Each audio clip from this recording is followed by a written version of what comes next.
श्री कृष्ण एक चींटी और चींटा को देखकर क्यों हंसे।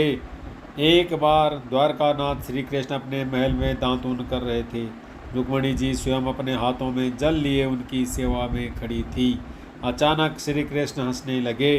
रुक्मिणी जी ने सोचा कि शायद मेरी सेवा में कोई गलती हो गई है, इसलिए द्वारकाधीश हंस रहे हैं। रुक्मिणी जी ने श्री कृष्ण से पूछा, प्रभु आप दातून करते हुए अचानक इस तरह हंस क्यों पड़े? क्या मुझसे कोई गलती हो गई? कृपया आप मुझे हंसने का कारण बताएं।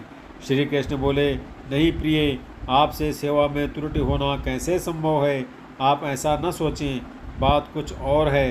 रुक्मिणी जी ने कहा, आप अपने हंसने का रहस्य मुझे बता दें तो मेरे मन को शांति मिल जाएगी, अन्यथा मेरे मन में बेचैनी बनी रहेगी। तब श्री कृष्ण ने मुस्कुराते हुए रुक्मिणी जी से कहा, देखो वह सामने एक चींटा चींटी के पीछे कितनी तेजी से दौड़ा चला जा रहा है। वह अपनी पूरी ताकत लगाकर चींटी का पीछा कर उसे पा लेना चाहता है। उसे देखकर मुझे अपनी माया शक्ति की प्रबलता का विचार करके हंसी आ रही है। रुक्मिणी जी ने आश्चर्यचकित होते हुए कहा, वह कैसे प्रभु? इस चींटी के पीछे चींटे के दौड़ने पर आपको अपनी माया शक्ति की प्रबलता कैसे दिख गई? श्री कृष्ण ने कहा, मैं इस चींटे को 14 बार इंद्र बना चुका हूँ। 14 बार देवराज के पद का भोग करने पर भी इसकी भोग लिप्सा समाप्त नहीं हुई है। यह देखकर मुझे हंसी आ गई। इंद्र की पदवी भी भोग योनि है।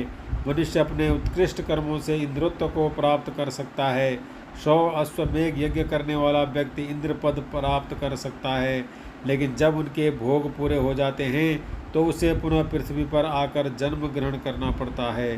प्रत्येक जीव इंद्रियों का स्वामी है, परंतु जब जीव इंद्रियों का दास बन जाता है तो जीवन कलुषित हो जाता है और बार बार जन्म मरण के बंधन में पड़ता है। वासना ही पुनर्जन्म का कारण है। जिस मनुष्य की जहाँ वासना होती है उसी के अनुरूप ही अंत समय में चिंतन होता है और उस चिंतन के अनुसार ही मनुष्य की गति ऊंच नीच योनियों में जन्म होता है। अतः वासना को ही नष्ट करना चाहिए। वासना पर विजय पाना ही सुखी होने का उपाय है। संसार का मोह छोड़ना बहुत कठिन है। वासनाएं बढ़ती हैं तो भोग बढ़ते हैं, इससे संसार कटु हो जाता है। वासनाएं जब तक क्षीण न हो तब तक मुक्ति नहीं मिलती है। पूर्व जन्म का शरीर तो चला गया, परंतु पूर्व जन्म का मन नहीं गया। तृष्णा के समान कोई दुख नहीं है और त्याग के समान कोई सुख नहीं है।